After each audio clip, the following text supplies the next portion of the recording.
목적이 무엇일까요? 여러분이 인생의 성공이나 행복 위해서 오셨나요?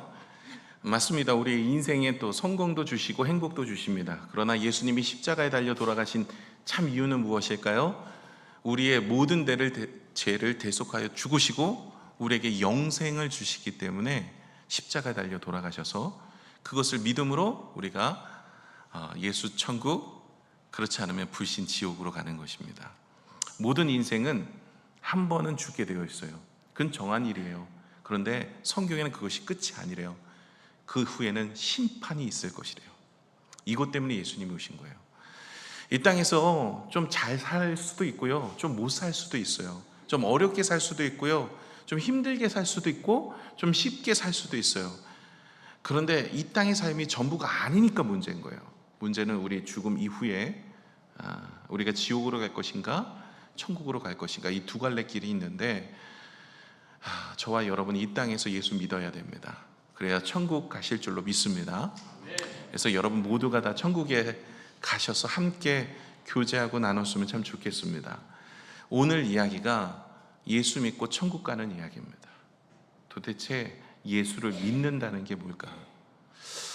예수를 믿는다는 게 도대체 무엇인가? 이 부분입니다. 예배를 드리는 게 예수를 믿는 건가? 하나님을 아는 것이 하나님을 믿는다는 건가? 그 믿음이라는 것이 도대체 무엇인가? 이 얘기를 오늘 함께 나누려고 합니다. 사람은요, 뭐를 바라보느냐를 따라서 인생을 결정합니다.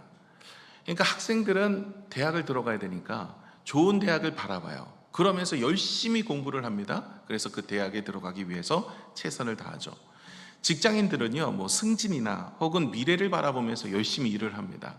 그래서 그 바라보는 것으로 인하여서 열심을 다하고 최선을 다하죠. 어떤 부모는 자녀의 행복을 바라봅니다. 그래서 자녀를 양육해요. 나이가 들면요, 건강을 지켜야 되겠다. 그래서 건강을 열심히 지키려고 노력을 합니다. 어떤 이들은 돈을 바라봅니다. 그래서 열심히 돈을 바라보고 물질을 모으죠. 또 어떤 이들은 인정과 평가를 바라보고 살아갑니다. 무엇을 바라보느냐에 따라서 마음의 결정이 있고 삶이 그것을 향하여 나아가더라 하는 것입니다. 그런데 여러분, 우리가 바라보는 것은요, 영원하지 않고요, 온전하지 않습니다. 흔들려요. 사람을 바라보든 물질을 바라보든 환경을 바라보든 이것이 나를 지켜주지 못하고요, 이것을 붙잡고 나아가다가 오히려 이것이 무너지면 낙심하고 절망합니다. 세상은요, 우리가 바라보고 우리가 붙잡고 살아갈 것이 하나도 없습니다. 저와 여러분이 바라보아야 될 것이 있어요. 무엇을 바라보아야 되죠? 오늘 성경은 우리에게 이렇게 이야기합니다. 예수 그리스도를 바라보라. 그러면서 사도 바울은 예수님을 바라보면서 모든 성도들에게 이렇게 이야기합니다. 보라, 세상 죄를 지고 가는 하나님의 어린 양을 바라보라. 여러분, 세상 죄를 지고 가는 하나님의 어린 양을 바라보는 게 신앙의 첫 출발입니다. 주님을 바라보는 것이야말로 우리의 인생에 있어서 가장 중요한 것입니다. 수고하고 무거운 짐진 자들아 다 내게로 오라, 내가 너희를 쉬게 하리라. 주님이 나에게 참된 쉼을 주실 텐데 그 주님의 쉼을 얻기 위해서 우리가 해야 될 것은 무엇이냐면 예수 그리스도를 바라보는 거예요. 그래서 신앙의 본질은 시선입니다. 누구를 바라보느냐가 가장 중요한 본질이에요. 어디를 보고 있느냐, 이게 삶을 이끌어가기 때문에 저와 여러분이 예수 그리스도를 바라보아야만 우리가 구원에 이르게 되어지는 거예요. 교회를 나오고 성경을 읽고 기도를 하고 예배를 드리는 것도 중요한데요, 더 중요한 것은요, 우리가 무엇을 바라보며 예배를 드리고 무엇을 바라보며 성경을 읽고 무엇을 바라보며 기도하느냐가 더 중요합니다. 여러분, 예수님 당시에도요, 바리새인들, 서기관들, 율법사들 아닙니까? 서기관 하면은요, 성경을 가르치는 교사들이에요. 제사장들, 산헤드린 공회원, 바리새인들, 이 사람들은요, 일주일에 2번씩 금식합니다. 기도합니다. 하루에 5번씩이요. 그리고 하나님 앞에 가서 제사도 드려요. 열심히 대단한 사람들이에요. 그런데 구원은 못 받아요. 예수님께서 그랬잖아요. 화 있을진저. 이 서기관과 바리새인들이요, 7화에 대해서도 성경이 나오시죠. 그리고 너희가 아브라함의 자녀라고 얘기도 하지 마라. 아니, 그렇게 예배도 드리고 제사도 드리고, 아니 기도도 하고 성경도 읽고 가르치기도 하고, 그런데 구원을 못 받아요. 여러분, 왜 구원을 못 받을까요? 다 지옥 갈 인생이라는 거예요. 그래서 성경에도 그런 내용들이 많이 나와요. 성경에 보시면 열심히 믿었는데, 청라 21세기 교회에 열심히 출석했는데 갔더니 생명책에 내 이름이 없는 거예요. 주여, 나를 모르십니까? 내가요, 주님의 이름으로 선지자 노릇도 하고, 제가 주님의 이름으로 귀신도 쫓고, 주의 이름으로 병든 자도 낫게 했습니다. 기도 응답도 있다라는 거예요. 아니, 이렇게 주님이 응답해 주셨고, 이렇게 주님의 이름으로 선포도 했는, 선지자 노릇도 했는데 나를 모르시겠습니까? 주님이 이렇게 얘기해요. 불법을 행하는 자들아, 내게서 떠나가라. 내가 너희를 도무지 알지 못하겠노라. 나중에 여러분, 저는 부담이 있어요. 목회자로 저를 세워주셨고 여러분은 저에게 붙여주셨는데, 제가 성경을 잘 못 가르쳐서, 말씀을 잘 못 가르쳐서 믿음을 잘 설명하지 못하고 믿음의 확신을 여러분에게 전하지 못하여서 오늘 등록했던, 우리 교회 등록하는 모든 분들이 천국에 없을까 봐 걱정이 됩니다. 가시면 다 있으셔야 돼요. 지금 우리 교회 등록하셨던 모든 분들, 오늘 이 자리에 계셨던 모든 분들, 천국에서도 함께 은혜를 누렸으면 참 좋겠습니다. 문제는 이렇게 예배를 드린다고, 말씀을 읽는다고, 기도를 한다고 가는 게 아니더라고요. 저와 여러분이 천국 가셔야 되는데 그럼 어떻게 가느냐는 거예요. 우리의 시선이 중요합니다. 믿음을 가져야 돼요. 그 믿음은 시선에서부터 시작합니다. 신앙생활은요, 무엇을 바라보느냐부터 시작하는 거예요. 오늘도 세례 요한은 우리에게 이야기합니다. 하나님의 말씀을 우리에게 이야기합니다. 보라! 무엇을 보라고요? 예수 그리스도를 보는 거예요. 그분은 누구예요? 세상 죄를 지고 가는 예수 그리스도, 어린 양을 보라는 거예요. 그 의미가 무엇인지를 오늘 우리가 살펴볼 것입니다. 여러분, 우리는요, 열심히 신앙생활하다가 낙심될 때도 있습니다. 여러분, 신앙생활하다가 낙심되는 이유가 뭘까요? 이전엔 하나님의 십자가의 은혜가 믿어지고 감사하고, 그래서 열심을 다해서 봉사도 하고 헌신했는데 어느 순간 교회 오기가 싫어져요. 어느 순간 예배드리기가 싫어요. 어느 순간 성도들을 만나는 게 부담이 돼요. 왜 이렇게 되어질까요? 가장 큰 문제는요, 시선의 문제입니다. 주님을 바라보지 못했기 때문에. 자꾸만 신앙생활 이전에는요, 조그마한 문제라고 해도 내가 이겨내고, 또 큰 문제라고 해도 감사하면서 이겨냈는데, 요즘에는요, 조그만 문제만 나와도 마음에 두려움이 있고 염려가 생기고 걱정이 생기고. 왜 이럴까요? 이유는요, 문제는 그 문제에게 있는 게 아니라 우리의 시선에게 문제가 있는 거예요. 우리의 믿음이 흔들리고 있어요? 그럼 시선에 문제가 있는 거예요. 여러분, 이스라엘 백성들이 출애굽을 하고 나서 가나안 땅 들어가기 직전에 예수님께서 가데스 바네아에서 12 정탐꾼을 정탐하라고 하십니다. 40일 동안 그들이 정탐하고 왔어요. 근데 문제가 뭐였죠? 그들이 하나님을 바라보는 시선이 아니라 세상을 바라보고 있었어요. 그들이 7 족속이 기골이 장대한 거예요. 그들의 시선은 문제, 상황, 환경을 본 거예요. 자신의 모습은 어때요? 아니, 나는 이 400년 동안 종살이했던 우리의 인생들이에요. 우리는 군사교육을 한 번도 받아본 적이 없어요. 그러다 보니까 이들과 겨루어서 싸워서 이길 능력이 없어요. 우리는 다 메뚜기 같다라는 얘기예요. 왜 그럴까요? 하나님을 바라보는 것이 아니라 환경을 보고 있고 사람을 보고 있어서 그래요. 그러나 여호수아 갈렙은 똑같은 거 보고 왔는데도 하나님이 우리에게 저 땅을 허락하여 주셨습니다. 저 땅은 잘 차려진 밭과 같습니다. 그런 얘기를 해요. 어떻게 이렇게 같은 것을 보고도 10명은 부정적이게 2명은 긍정적이게 이야기할 수 있을까요? 이유는 다른 게 아니에요. 무엇을 바라보고 있느냐에 단 거예요. 이 10명은요, 세상을 바라보고 문제를 바라보았던 것이고 2명은 하나님을 바라본 거예요. 내가 싸워서 이기는 것이 아니라 하나님이 우리에게 허락하신 거예요. 여러분, 다윗과 골리앗과 다윗의 전쟁을 아시잖아요. 그때 사울왕은요, 하나님도 알았어요. 그런데도 불구하고 그는 골리앗을 두려워했어요. 이유는 골리앗을 바라보고 있었기 때문에 그래요. 다윗은 왜 담대하게 나갈 수 있었어요? 그 다윗은요, 골리앗 뒤에서 역사하시는 하나님을 본 거예요. 무엇을 바라보느냐에 따라서 우리의 믿음이 흔들려 버릴 수 있는 것입니다. 그래서 저와 여러분은 무엇을 바라보느냐가 중요합니다. 이스라엘 백성, 이제 가나안 땅에 들어가려고 하는데 여호수아에게 하나님이 말씀하셨어요. 내가 너에게 승리를 주겠다. 이 땅을 내가 너에게 줄 것인데 네가 이것만 하면 돼. 그러면서 여호수아 1장 8절의 말씀을 이 여호수아에게 주십니다. 여호수아 1장 8절은 이 율법책을 내 입에서 떠나지 말게 하며 주야로 그것을 묵상하여 그 안에 기록된 대로 다 지켜 행하라. 그리하면 내 길이 평탄하게 될 것이며 내가 형통하리라. 하나님이 우리의 길을 평탄하게 만드신대요. 그리고 우리의 인생을 형통하도록 이끄신대요. 방법이 뭐냐고요? 율법책을 주야로 묵상하고 그 가운데 기록한 모든 것을 지켜라. 이 얘기가 뭘까요? 여러분, 말씀이 육신이 되어 오신 분이 누구예요? 예수님. 다시 말해 말씀을 묵상하면 누구를 묵상하고 있는 거예요? 예수님.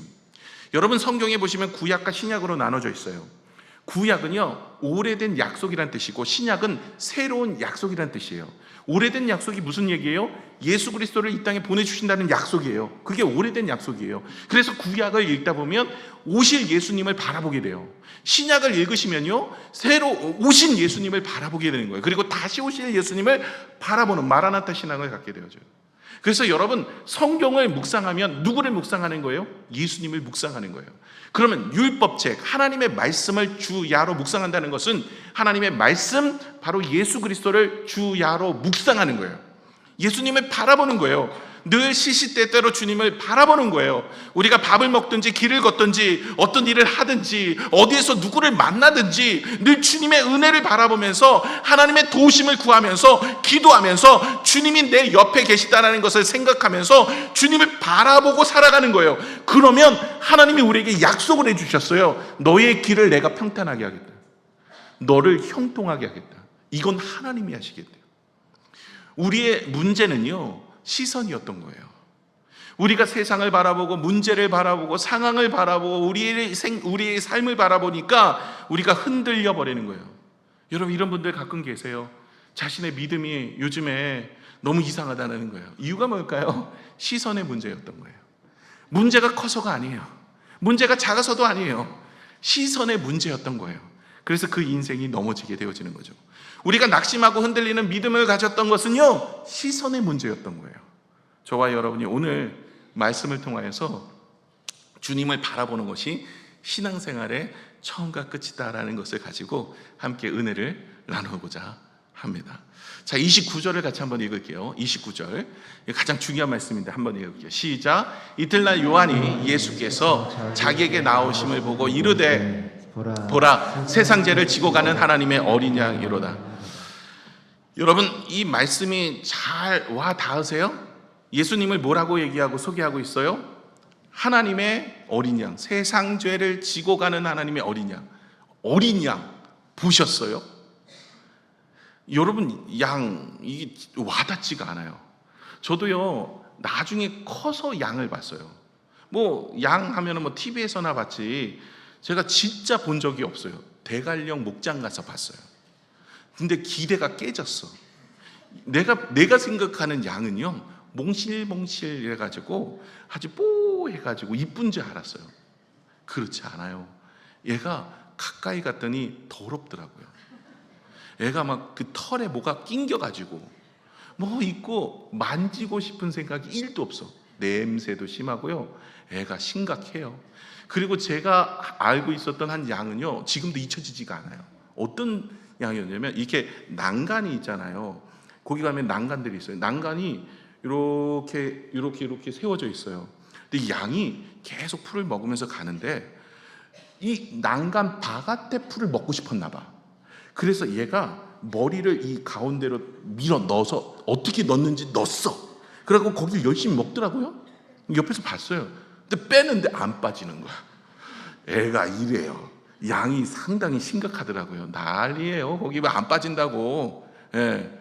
양들이 그러더라고요. 제가 보니까 쉽지 않아요. 우린 다 양과 같아서 그릇 행하였다라는 이야기가 뭔지를 알게 됐어요. 양은요, 멀리 보지 못한대요. 가까운 것만 보고 그렇게 살아간대요. 악한 것들이 와도 모른대요. 그리고 양들이 낭떠러지에 잘 떨어진대요. 이유는 눈이 안 좋으니까 떨어지는 거예요. 그래서 이 목자들이 갖고 다니는 지팡이, 막대기 말고 지팡이 있잖아요. 지팡이, 요게 이렇게 동그란 이유는 양 목 있잖아요. 목을 갈아채서 끌어올려고. 그래서 양의 이 지팡이가 끝에가 이렇게, 목자 끝에가 그렇게 됐대요. 그래서 저와 여러분이 참 이렇게 쉽지 않은 인생입니다. 여러분, 쉽지 않아. 옆에 한번 보면서 쉽지 않아. 쉽지 않은 인생이에요, 저와 여러분이. 근데 주님께서 우리를 인도해 주십니다. 그렇게 주님께서는 우리를 인도해 주시는데 자기를 뭐라고 얘기하냐면 하나님의 어린 양이래요. 목자 되시기 전에 본인을 바라보면서 뭐라고 얘기하면 나는 어린 양이라. 그리고 성경에는 예수님을 바라보면서 보라, 바라보라는 거예요. 누구를 바라보라? 이 세상 죄를 지고 가는 어린 양을 보라. 이게 신앙생활의 첫걸음입니다. 여러분, 어린 양은 유대인들에게는 아주 쉽게 다가오는 의미입니다. 우리는 잘 몰라요. 그 당시에 어린 양은요, 번제를 드릴 때 쓰여졌던 대속물이었습니다. 죄를 지으면 번제물로 어린 양을 가져가서 죽여서 그 피를 번제단에 뿌리고 그리고 가져다서 그 제단에 불타오르게 하여서 죄가 용서함을 받습니다. 이건 구약의 모든 이스라엘 백성들이 했던 모습입니다. 언제부터 시작됐죠? 출애굽 당시부터 시작된 거예요. 출애굽 때 그들이 10번째 재앙이 장자의 죽음에서 이 죽음을 이길 수 있는 방법을 하나님이 일러주셨어요. 문설주에 어린 양의 피를 바르면 그 집에 죽음이 넘어갔다. 이게 패스오버라는 뜻의 유월절입니다. 그 유월절이 어린 양의 피로 우리의 죄가 사함을 받고 가려져서 죽음이 넘어갔다. 저와 여러분에게 영원한 죽음에서, 영원한 형벌에서, 지옥 갈 인생에서 우리에게 새 생명을 주셨다. 누구로 인하여서요? 어린 양의 피로 인하여서. 그가 누구라고요? 예수 그리스도. 그러니까 여러분, 오늘 이 29절의 내용은 무엇을 의미하고 있냐면 세상 죄를 지고 가는 어린 양이라는 뜻이는 그 대속물이라는 얘기예요. 예수님께서 이 땅에 오셔서 십자가에 달려 돌아가셔서 누구의 죄요? 저와 여러분의 죄를 지고 십자가에 달려 죽으셨다는 거예요. 이걸 바라보는 게 신앙생활의 첫걸음이에요. 이걸 모르고 신앙생활하면 말짱 도루묵이에요.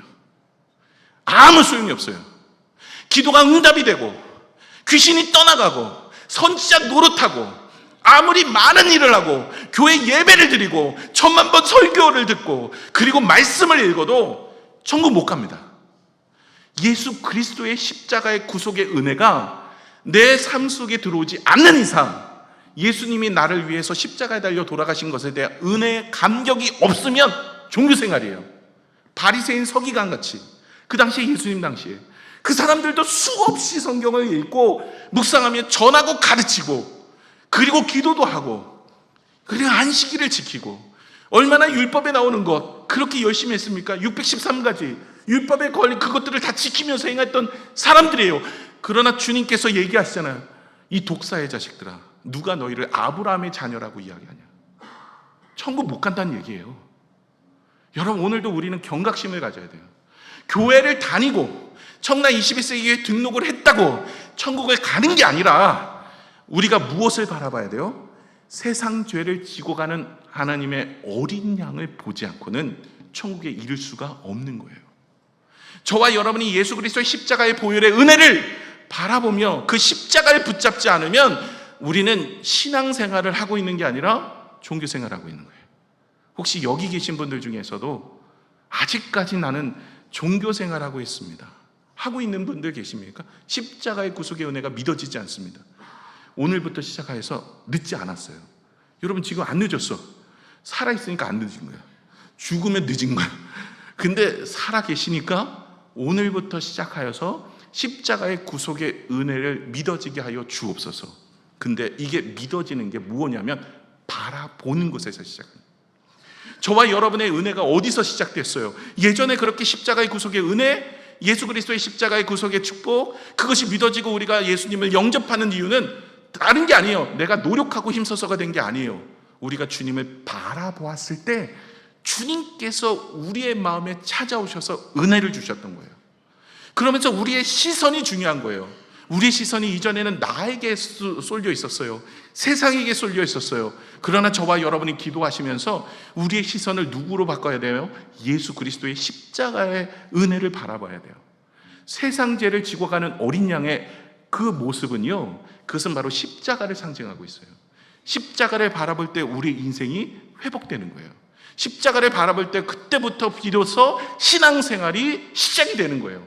이전까지 내가 사업이 잘 되기 위해서, 마음의 평안함을 위해서 교회에 오셨나요? 어떻게 보면 교회에 와서 평안함을 누리고 잠도 잘 잘 수 있어요.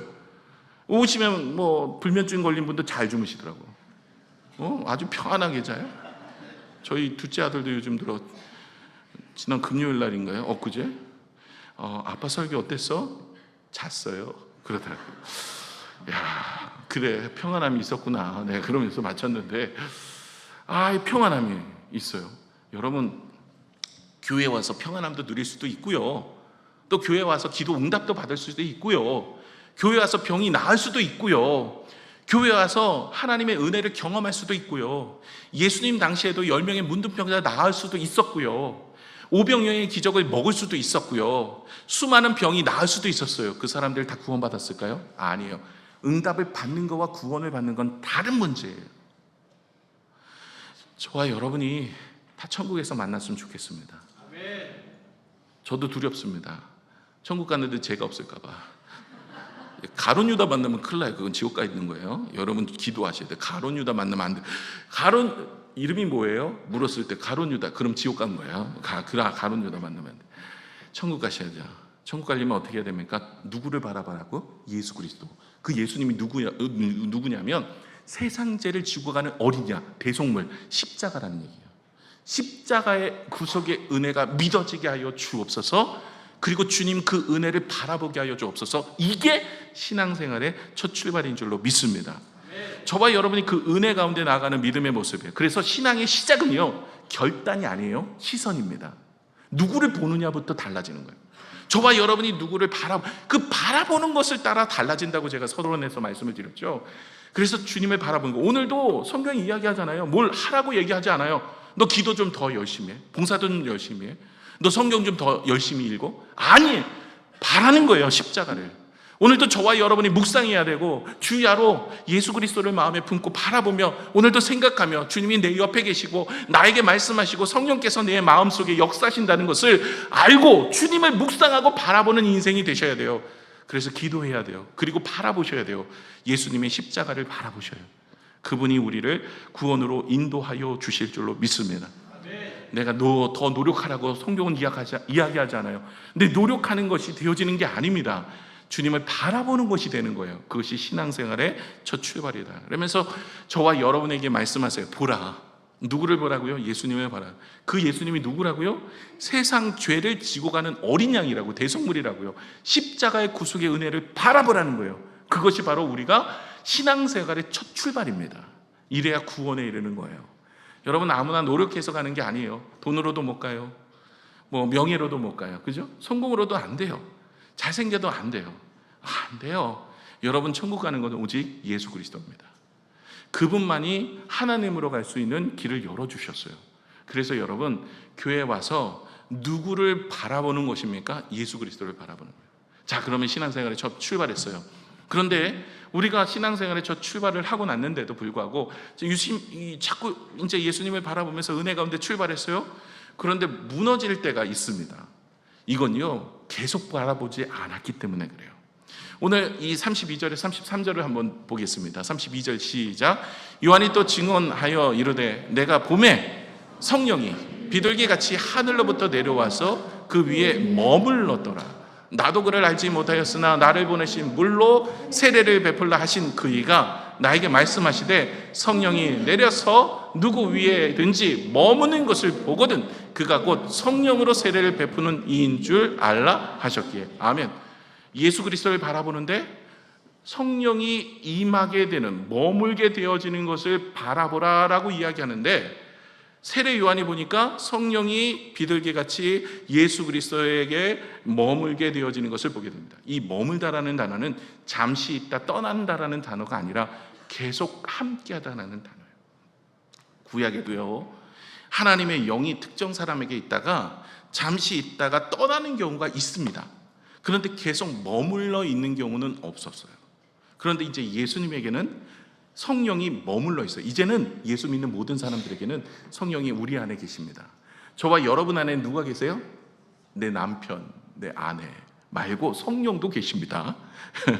여러분 마음속에 내 남편이 있어요. 내 아내 있어요. 이렇게 얘기는 그냥 할 수도 있는데 중요한 것은 주님이 내 안에 계세요. 내 안에 계시다는 뜻이 무슨 의미예요? 주님이 나와 함께 하시다라는 의미예요. 주님은 나를 떠난 적이 없어요. 언제부터요? 예수 믿고 난 다음부터. 그런데 왜 떠난 것처럼 느껴져요? 그건 여러분의 시선의 문제라니까. 주님은 한 번도 떠난 적이 없어요. 자, 요셉이 형들에게 미움을 받았을 때 주님이 떠났었나요? 아니요. 함께 했어요. 요셉이 감옥에 들어갔을 때 주님이 떠나서 감옥에 들어갔나요? 아니요. 함께 있었어요. 감옥에 들어가서 떡 맡은 장, 술 맡은 가는 장을 만나야만 대식였기 때문에 하나님께서는 그렇게 인도했어요. 사람들은요, 무슨 생각을 하냐면 내가 바라보고 내가 경험하는 것으로 인하여서 하나님이 함께 하신다고 생각을 해요. 여러분, 하나님이 함께 하시는 것은요, 내가 경험하고 내가 체험하고 내가 응답을 받고 내가 충만해지고 내 마음에 기쁨이 있고 내 마음에 평안이 있을 때만 주님이 함께 하시는 게 아닙니다. 그런 현상을 가지고 주님이 함께 하시다 안 하신다는 것을 생각하시면 안 돼요. 성경에 말씀이 우리에게 증언이 되어지고 있어요. 다시 말해 말씀을 보셔야 되는데 주님이 뭐라고 얘기했어요? 제자들에게 마태복음 29장의 마지막 절에 뭐라고 말씀하십니까? 세상을 오늘 떠나가시면서 내가 세상 끝날까지 너희와 항상 함께 있을 것 약속하셨죠. 그건 제자들에게만 약속이 아니에요. 저와 여러분에게도 약속이에요. 예수 믿으면 내 마음에 누가 들어오시냐면 성령이 들어오세요. 나와 함께 하세요. 한 번도 떠난 적이 없어요. 여러분 옆에 내가 때로는 죄를 지어도 떠나지 않습니다. 맞을 뿐이야. 잘해야 돼. 그래서 말이나 행실을 주님이 다 듣고 계세요. 그러니까 무섭더라고요. 잘해야 되는데 가끔 섬뜩섬뜩해요. 내 몸매를 보고 계시는 건 아닌가. 그래서 여러분 불꽃 같은 눈으로 우리를 지켜주신대요. 지켜보고 계시도 기도하고 떠난 적이 없어요. 주님이 우리와 항상 함께. 이 시선이 우리가 주님을 바라볼 때 흔들리지 않아요. 그런데 이 시선이 세상을 바라보고 환경을 바라볼 때 우리는 흔들려 가게 되어집니다. 돈을 바라보는 인생은 자꾸 계산적으로 바뀌어요. 성공을 바라보는 사람은 경쟁과 비교의식 속에 살아요. 그리고 사람에게 인정을 바라보는 사람은 사람이 칭찬하면 기분이 좋지만 비난하면 무너지게 되어집니다. 무엇을 바라보느냐에 따라서 그 사람이 만들어지는데 우리가 주님을 바라보면 주님을 닮아가는 인생으로 살아가게 되어지는 거죠. 환경을 바라보면 염려가 생기고요. 사람을 바라보면 어때요? 실망하게 되어져요. 그리고 자기 자신을 바라보면 낙심하게 됩니다. 그러나 예수 그리스도를 바라보면 우리의 인생의 성장이 이루어집니다.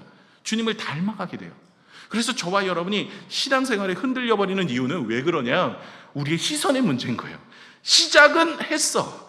예수님의 십자가의 은혜를 바라보면서 시작은 했는데 문제는 과정 중에 자꾸만 사람을 보거나 문제를 보거나 환경을 보거나 나를 바라보는 그 시선으로 인하여서 두려움이 쌓이는 겁니다. 여러분, 베드로가 왜 물에 빠졌나요? 베드로가 대단한 사람이에요. 이분이 예수님이 물 위를 걸어 오셨을 때 저도 걷고 싶습니다. 대단하죠. 이렇게 얘기하는 제자들은 없었습니다. 이 베드로는 나도 하고 싶다는 거죠. 그래, 걸어와라. 몇 발짝 걸었어요. 전 세계에 물 위를 걸었던 유일한 사람이에요, 베드로. 이분이 근데 몇 발짝 걷다가 빠졌어요. 이유가 뭘까요? 풍랑이 세서요? 파도가 세서요? 아니에요. 뭐가 문제였나요? 시선의 문제였어요. 주님을 계속 바라봤으면 걸어갔어요. 그런데 풍랑을 보는 시선 때문에 믿음이 없어서 두려움에 쌓여 물에 빠진 거예요. 그래 예수님이 건져주시면서 뭐라고 얘기해요? 믿음이 없는 자여 왜 두려워하느냐. 여러분, 믿음이 없으면 뭐가 찾아와요? 두려움이요. 그래서 믿음의 반대는 두려움이에요. 그런데 믿음의 반대가 두려움인데 두려움을 이겨야 돼요. 우리 앞날에 걱정, 근심, 두려움도 이길 수 있는 것은 믿음이 필요해요. 근데 이 믿음은 바라봄으로 이루어지는 거예요. 주님을 안 바라보니까 믿음이 사라져버려서 우리가 물에 빠지는 거예요. 풍랑의 문제가 아니에요. 아무리 큰 문제가 다가오더라도 우리가 주님만 바라보면 승리하게 되는 거예요. 골리앗을 이길 수 있었던 비결은 골리앗이 힘이 세고 능력이 있는 게 아니었던 거예요. 주님을 바라볼 때 골리앗을 이길 수 있어요. 여러분의 문제가 뭔가요? 건강에 문제가 있으세요? 사업에 문제가 있으세요? 자녀의 문제가 있어요? 이번에는 너무 커요? 여러분의 힘과 능력으로 안 되십니까? 여러분, 주님을 바라보시면 하나님이 하시는 줄로 믿습니다. 문제는 내 마음에 걱정과 두려움이 쌓이면 사단이 주는 거예요. 하나님의 말씀은 우리의 마음에 두려움을 준 적이 없어요. 내 마음속에 두려움이 찾아오고 신앙생활하는데 걱정이 찾아오잖아요. 그건 우리의 시선의 문제라고요. 저와 여러분이 그 12정탐꾼 중에 10명이 세상을 바라보며 환경을 바라보고 자신을 바라보니까 두려운 거예요. 여러분, 여호수아 갈렙처럼 하나님을 바라보고 주의 말씀을 바라보면 승리하게 되어지는 줄로 믿습니다. 세례요한은 우리에게 선포합니다. 상황이나 문제보다 주님을 바라보라고 이야기합니다.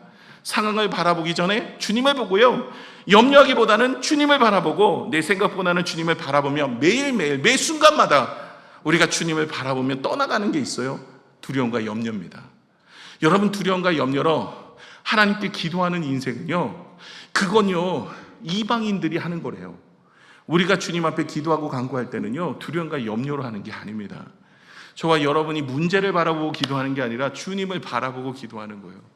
저와 여러분이 주님을 바라볼 때 우리의 인생은 해결될 줄로 믿습니다. 그래서 저와 여러분의 인생에 있어서 우리가 신앙생활을 하다가 넘어지는 이유가 무엇이냐? 그것은요, 주님을 온전히 바라보고 있지 않기 때문에 그래요. 내 마음이 왜 이렇게 흔들리느냐? 내 믿음이 왜 이렇게 성숙되지 못하나? 주님을 바라보고 있지 않기 때문에 그래요. 다른 게 문제가 아니에요. 내가 바라보고 있는 게 세상이거든요. 내가 바라보고 있는 게 문제거든요. 성공이거든요. 내 인생의 즐거움이거든요. 아니, 이런 사람이 어떻게 성장을 하냐고요. 성장 자체가 안 돼요. 그렇기 때문에 우리가 믿음이 사라지고 믿음이 흔들리고 때로는 우리가 넘어지는 이유는 무엇 때문이냐고요? 주님의 말씀을 붙잡고 살지 않기 때문에 그래요. 주님이 이야기하잖아요. 내가 너의 인생에 평탄을 주겠다. 너의 인생에 형통을 주겠다. 그러니 주야로 주의 말씀을 바라보고 묵상하는 자가 되어라. 신앙생활 하는데 주일날 오셔서 이제는 교회 내가 이제 힘들다, 저 목사님 얘기 듣는 것도 이제 쉽지 않다, 자꾸만 침 튀겨가면서 저러시는데 가끔 기침도 하시는 것 같은데 이런 거 이제 생각하면서 교회는 내가 좀 끊어야 되겠다 이렇게 생각하시는 분들 계실 수 있어요. 그런데 여러분, 저를 보지 마시고 주님을 보셔야 돼요. 여러분, 주님을 바라보시면 우리의 마음에 힘을 얻어요. 하나님 주시는 소망이 생겨요.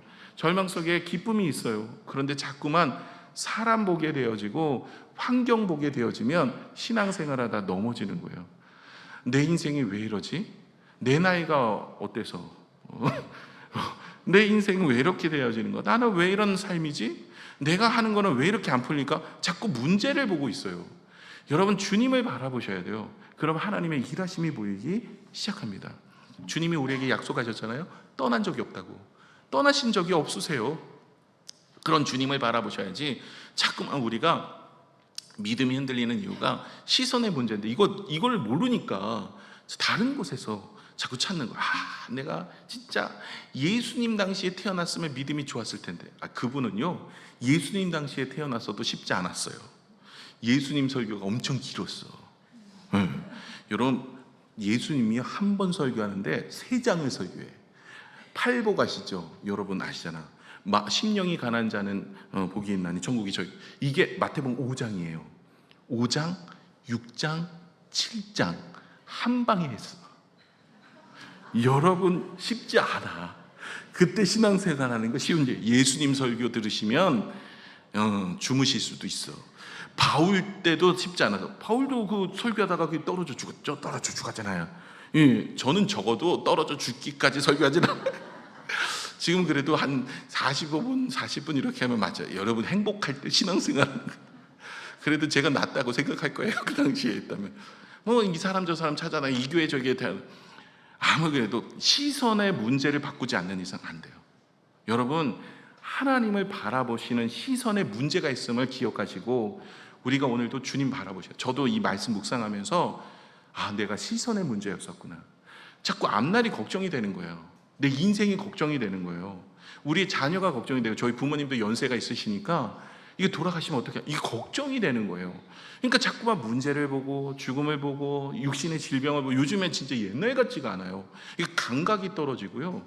자꾸만 이렇게 그래요. 제 아내는 자다가 쥐가 내려가지고, 성령이 내려야 되는데 쥐가 자꾸 내려. 그래가지고 쥐가 내려가지고 요즘에 물을 마시고 자야 되고 안 그러면 쉽지가 않은 거예요. 이게 나이가 들수록 점점 그런 거예요. 그래가지고 쉽지 않은 인생 살아가고 있어요. 그래서 자꾸 걱정이 되는 거예요.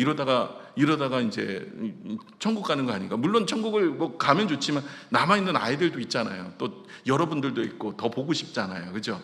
안 보고 싶으면 오늘부터 기도하시든지 하나님 데려가 달라고.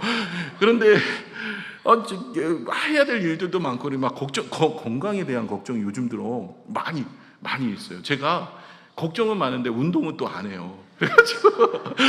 그래서 더 걱정이죠. 운동도 하고. 저는 그래서 뭐 누가 얘기하더라고요. 골프를 치시라고. 골프 재밌다고. 운동 중에 최고래. 저희 아버님이 내가 해본 운동 중에 최고래. 그래 골프 치래. 한 번 딱 쳤어요. 근데 저는 이 생각이 든 거예요. 왜 저 공을 저 구멍에다 넣을까? 왜 이 공을 저 구멍에다 그렇게 넣으려고 하실까? 땡볕에서. 이게 이해가 안 되는 거예요. 그래서 나는 아니다. 그래서 안 하기로, 운동은 안 하기로 결정을 하고 그렇게 살아가고 있어요. 그러니까 염려가 자꾸 돼요. 앞날에 대한 두려움. 근데 제 문제가 점이 뭐였는지를 알았어요. 뭐냐면 제 모습을 보고 있는 거예요. 앞날을 자꾸 보고 현실을 보는 거죠. 나이가 더 들면 언제 어떻게 살아가지? 병이 들면 어떻게 되어질까? 이런 생각을 자꾸 하게 되어지는 거예요. 그래서 주님을 바라봐야 되는데 주님을 바라보지 못하고 살아가는 모습에 염려와 걱정과 두려움이 내 마음을 이렇게 쌓아가고 있는 거예요. 그래서 하나님 앞에 기도하고 있어요. 하나님, 내가 주님을 바라보게 하여 주옵소서. 염려하고 걱정하고 살아가는 인생이 아니라 주님 바라보고 살게 하여 주옵소서. 그래서 예수님 바라보고 살았던 성경에 나오는 수많은 사람들은요, 염려 걱정이 없더라고요. 주님 바라보니까. 주님께서 그의 인생을 붙드시니까. 그래서 정말 여러분이 신앙생활하다가 자꾸 낙심이 되고 절망이 되고 두려움이 쌓이는 것은 이건 베드로하고 똑같은 거예요. 자꾸만 우리가 믿음으로 걸어가다가 절망이 쌓이는 이유는 그 문제가 커서가 아니에요. 제일 중요한 문제는 내 시선의 문제였던 거예요. 주님을 바라보지 못하고 내가 문제를 바라보거나 상황을 바라보았던 것입니다. 마지막으로요, 신앙의 시작도 주님을 바라보는 거예요. 십자가 구원을 바라보는 거죠. 두 번째는 우리의 신앙의 성숙도 십자가의 은혜를, 예수 그리스도를, 성령이 임한 예수 그리스도를 바라보는 거예요. 그건 말씀이고요. 그 말씀을 계속 붙잡고 주님과 함께 동행하는 인생으로 살아갈 때 주님을 닮아가는 인생이 되어지고, 문제를 바라보지 않고 환경을 바라보지 않고 주님을 바라볼 때 모든 신앙에서 성장이 일어나게 되어져요. 세 번째는요, 진짜 신앙의 완성은 무엇이냐면 34절이에요. 이것이 세례 요한이 여자가 낳은 자 중에 가장 큰 자라는 고백이 나올 수 있었던 이유가 여기에 있었던 거예요. 이게 세례 요한의 가장 자신의 인생의 전부를 담고 있는 구절입니다. 34절을 같이 한번 읽어볼게요. 시작. 내가 보고 그가 하나님의 아들이심을 증언하였노라 하니라. 아멘. 내가 보았대요. 먼저 보았죠? 보았고요. 예수 그리스도의 세상 죄를 지고 가는 하나님의 어린 양을 보았고, 그리고 계속 성령이 임하는 그 예수 그리스도를 바라보면서 그는 세 번째 무엇을 하고 있었냐면 증언하게 되어지는 거예요. 여러분, 신앙생활은요, 예수님을 아는 것으로 끝나는 것이 아니에요. 나만 알고 끝나는 것이 아니라 예수님을 드러내는 삶으로 이어져야 되는 거예요. 그래서 예수 그리스도를 바라보아야 되고 다른 사람에게 예수 그리스도를 보여주는 인생이 되셔야 돼요. 그래서 당시 세례 요한은 수많은 사람들이 따랐고요, 시대에 인정하는 영적 지도자였고, 사람들이 그를 선지자라고도 이야기하고 메시아가 아닐까 이러면서 질문도 했어요. 요한은 사람들의 시선을 자신에게 붙들어 주는 것이 아니라 예수님을 가리켰습니다. 나는 아니고 저분이 있다라는 거예요. 나는 물로 세례를 주지만 성령과 물로 세례를 주실 분이 있다라는 거예요. 나는 쇠하여야 되고 저는 흥하여야 된다는 거예요. 예수 그리스도. 나는 그분의 신발끈도 풀기를 감당하지 못하겠다라고 이야기를 하는 겁니다. 우리는요, 종종 내가 인정받기를 원합니다. 세례 요한도요, 뭐 어떻게 보면 인정받기를 원치 않겠어요? 자기도 인정받기를 원합니다. 그러나 주님을 바라보고 주님 앞에 헌신된 인생은요, 신앙이 성숙된 인생은요, 내 인정을 주님께 내어드리는 거예요. 내 수고를 좀 알아줬으면 좋겠다. 내 헌신을 기억해 줬으면 좋겠다. 이게 뭐 가정에서, 직장에서, 심지어 교회 안에서까지 그래요. 내가 드러나는 것을 원하는 거죠. 나를 좀 알아줬으면 좋겠다는 거죠. 나를 좀 기억해 줬으면 좋겠다는 거예요. 그런데 세례 요한은 이것을 내어놓습니다. 그리고 나서 주님을 드러내게 됩니다. 우리가 읽진 않았지만 35절에서 42절까지는 무슨 얘기냐면 이 세례 요한의 두 제자를 보내는 이야기가 나옵니다. 그 두 제자를 누구에게 보내요? 예수 그리스도에게 보내요. 그 제자 중에 한 사람이 누구냐면 안드레예요. 그 안드레가 이제 베드로를 이끌어오는 장면이 오늘 42절까지입니다. 자신의 제자들까지도 예수님을 바라보라고 얘기해요. 그분에게 가라고 얘기합니다. 가는 것을 기꺼이 그렇게 감수합니다. 그래서 세례 요한은요, 열심히 헌신하고 수고하는데 나를 드러내고 나를 기억하고 나를 알아주라 이렇게 이야기하지 않아요. 그가 바라보고 열심히 수고하고 애쓰는 것은 예수 그리스도를 바라보며 예수 그리스도를 증거하고 예수 그리스도를 나타내는 일이었습니다. 신앙의 성숙은요, 여러분 성경의 지식이 얼마나 많으냐가 아닙니다. 신앙의 성공은 예배를 얼마나 많이 드리느냐가 아니에요. 신앙의 성공은요, 성숙은요, 여러분 내 삶을 통해서 사람들이 예수님을 바라보게 하고 있느냐가 중요한 거예요. 그래서 저와 여러분이 예수님을 바라보며 십자가의 구속의 은혜를 바라보며 신앙을 시작했어요.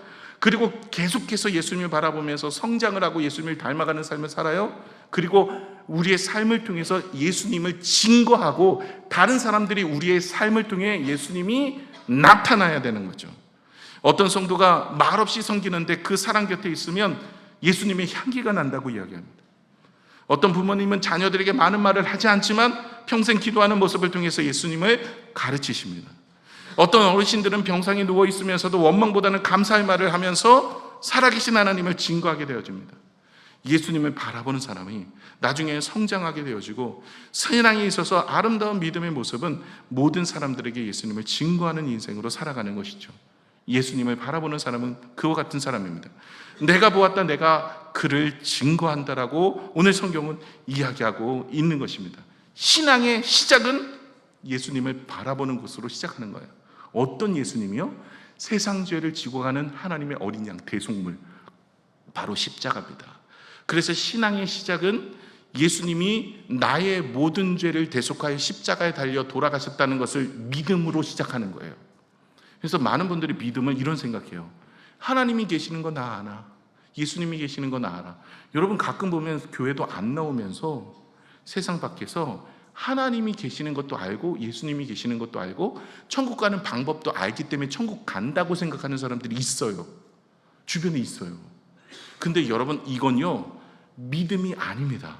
성경에서 말하는 믿음은 그런 믿음이 아니에요. 아는 것이 아니라 믿는 믿음이어야 돼요. 그 믿음은요, 저와 여러분이 행함이 없는 믿음은 죽은 믿음이고 무엇에 대한 믿음입니까? 십자가의 구속의 의대를 믿는 믿음이에요. 여러분 예수님이 나를 위해 죽으셨고 내 죄를 대속하셨다는 믿음이 있어야 돼요. 이게 구원에 이르는 믿음이에요. 그냥 하나님께서 내 기도를 들어주신대, 내가 오늘도 병이 나을 수 있대, 이건요 응답에 대한 믿음이고요. 구원의 믿음은 다른 거라니까요. 응답받고 내가 교회 가서 병이 나았다고 천국 가는 거 아니에요. 여러분 문둥병자 10명 누가복음에 보시면 나았지만 1명만 돌아왔죠. 9명 세상길 가요. 다 천국 가는 거 아니에요. 오병이어의 기적, 7병이어의 기적으로 5,000명 4,000명 먹였어요. 장정만. 그때 2만 명 16,000명이요 다 천국 갔나요? 안 갔어요. 여러분 이걸 기억하셔야 돼요. 예수님의 기적을 경험하고 예수님의 말씀을 들었고 예수님의 역사를 경험하며 내가 병이 나았고 기도가 응답이 됐다 할지라도요, 십자가의 구속의 은혜와 전혀 상관없는 신앙생활을 하고 있으면 지옥 갑니다. 지옥 갑니다. 사람은 한 번 죽는 것은, 모든 것은 사람에게 정해진 것이고 그 후에는 심판이 있어요. 지옥 가는 겁니다. 저는 이것 때문에 강단에 있는 거예요. 여러분 천국 가셔야 돼요. 이 땅에서는 조금 힘들게 살 수도 있어. 기도 응답이 안 돼서 어렵게 살 수도 있고 다른 사람보다 가난하게도 살 수 있고 병이 들어서 일찍 죽을 수도 있어요. 근데 천국 가야 돼요. 천국 안 가면 큰일 납니다. 지옥 가면 저와 여러분이 영원한 형벌 가운데 불못에 들어가서 성경에 나오는 대로 혀에 물방울 한 방울만 떨어뜨리기를 소원하는 부자의 이야기 나오죠. 부자와 나사로 이야기. 이렇게 됩니다. 천국 가셔야 돼요. 여러분 주변의 가족들 데려와야 돼요. 천국 같이 가야 될 거 아니에요. 아무리 남편 미워도 천국 데려갈 거야 돼요. 데려가야 돼. 남편 미워도 데려가야 돼. 예. 거기 가면 나 안 가. 막 이러면 안 돼. 네. 그래서 데려가야 돼. 우리 가족들, 자녀들, 주변 이웃들, 이번에 49일 가는 사랑의 이야기 때 여러분 모시고 와서 누구를 소개해요? 누구를 보게 해야 돼요? 예수 그리스도 십자가의 구속의 은혜. 여러분 자녀에게도 이거 점검해 보셔야 돼요. 교회를 오래 다니고요, 이거 모르는 애들도 있어요. 그냥 하나님이 계시는 걸 믿는데요, 예수님이 계시는 걸 믿는데, 이건요 사단도 믿고 떠들어요. 성경에 나오잖아요. 사단도 믿고 떠든다. 내가 그거 사단도 믿고 떠들면 사단은 천국 가나요? 여러분, 예수 그리스도가 십자가에 달려 돌아가시는 것을 믿어야 돼요. 이걸 믿는 사람, 아는 사람은요, 결코 예배를 허투루 드리지 않아요. 결코 편안하게 누워서 파자마처럼으로 영상으로 보면서 예배 드리지 않아요. 그런 사람은요, 나를 위해 영생을 주신 하나님 앞에 감사함으로 잘 차려입고 주일날 예배를 드리고 내 주변에 있는 소자 하나에게 한 것이 곧 나에게 한 것이라고 성도들하고 교제하고 나누면서 신앙생활합니다. 이게 신앙생활이에요. 그래서 여러분, 십자가의 구속의 은혜를 믿어야 돼요. 이거 안 믿으면 답 없어요. 그리고 계속 예수님을 바라보셔야 돼요. 안 바라보고 시선을 틀리는 순간 흔들리고 넘어지고 물에 빠지는 거예요. 그리고 신앙의 성숙은 다른 사람들에게 예수 그리스도를 바라보게 만드는, 전도하는 것이죠. 그러므로 저와 여러분이 그런 삶을 사시기를 부탁을 드립니다. 말씀을 맺겠습니다. 오늘 아주 짧은 말씀으로 우리에게 다가오셨어요. 보라, 우리가 바라보라는 거죠. 세상 죄를 지고 가는 하나님의 어린 양을 바라보는, 대속물이라는 거죠. 우리가 성경은 신앙생활하기 위해서 뭔가를 하라고 얘기하잖아요. 더 열심히 살아, 더 착하게 살아, 더 봉사를 열심히 해, 더 믿음을 가져, 더 예배를 드려, 이렇게 이야기하잖아요. 신앙의 첫걸음은요, 주님을 바라보는 데서 시작하는 거예요. 십자가의 구속의 은혜를 바라보는 데서 시작하는 거예요. 내 결심, 내 노력으로 되어지는 게 아니에요. 십자가의 구속의 은혜 앞에 우리가 내어놓을 때 은혜가 있는 거예요. 신앙생활하면서 우리가 잃어버린 것이 있어요. 뭐 기도의 기술, 봉사의 열정, 이건 있어요. 그런데 언제 어느 순간부터인가 우리의 마음의 기쁨이, 은혜가 사라졌어요. 그건요, 시선의 문제예요. 봉사의 열심도 아니고 기도의 기술이 작아서가 아니에요. 여러분, 우리의 시선이 주님 앞에 있지 않았기 때문에 넘어진 거예요. 어느 순간 우리의 시선이 분산되어 있어요. 주님을 바라보지 못하고 너무 많은 것을 바라보고 살아요. 뉴스를 바라봐요. 통장 잔고를 바라봐요. 병원 검사 결과를 바라봐요. 자녀의 현실을 바라봐요. 내 나이와 내 형편을 바라봐요. 이것들을 바라보는 순간 내 마음이 어때요? 점점 무거워져요. 염려가 점점 쌓여지는 거예요. 오늘 주님의 말씀은 우리의 머리를 들어서 주님을 바라보라라고 얘기합니다. 너의 문제, 너의 실패, 너의 두려움이 아니라 예수님을 바라보라는 거예요. 세상 죄를 지고 가는 하나님의 어린 양을 보라는 겁니다. 주님을 바라보는 것이 바로 신앙생활의 시작입니다. 죄인이었던 내가 용서를 하게 되어지고, 절망 속에서 다시 일어날 힘을 얻게 되어지고, 죽음을 큰 소망을 얻게 되어지는, 죽음보다 더 큰 소망을 얻게 되어지는 은혜는요, 주님을 바라보았기 때문에 되어지는 거예요. 신앙은요, 끝까지 주님을 바라보는 것으로 완성이 되어집니다. 우리의 인생이 마지막 날에요, 우리의 건강이 나를 지켜주지 못한다는 것을 깨닫게 됩니다. 아무리 건강 열심히 챙겨도요, 제가 요즘 들어 밥보다 약을 더 많이 먹어요. 보니까 한 움큼씩 먹어요. 이 건강이라는 것이 나를 책임져 주지 못하겠더라고요. 그러나 조금 더 건강하게 사는 거죠. 사는 동안 재물도 나를 책임져 주지 못해요. 명예도 나를 책임져 주지 못해요. 우리 주변의 사람들도요, 내 인생의 마지막을 끝까지 함께 해줄 수 없어요. 그런데 우리의 인생의 마지막까지 끝까지 함께 하시는 분이 계세요. 누구십니까? 예수님. 그분 바라보셔야 돼요. 그분이 우리의 인생을 붙드시면, 그분이 우리의 인생을 이끄시면 우리는 승리하게 되는 줄로 믿습니다. 히브리서 기자는 우리에게 이렇게 이야기해요. 믿음의 주요, 또 온전케 하시는 온전케 하시는 이인 예수를 바라보라. 온전케 하시는 주님을 바라보라고 우리에게 이야기합니다. 신앙은요, 처음과 중간과 마지막이 다 예수님을 바라보는 거예요. 내 시선의 문제인 거예요. 내가 자꾸만 세상의 성공, 부귀, 영화, 쾌락, 즐거움, 나에게 초점을 맞추고 나만 바라보고 있으니까 두려움과 염려가 따라오고, 하나님이 나를 떠난 것 같고, 내 신앙은 점점 무너진 것 같고, 시선의 문제, 시선의 문제.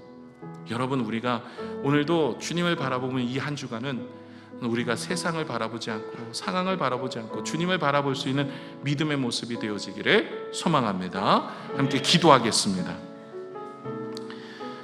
하나님 아버지, 오늘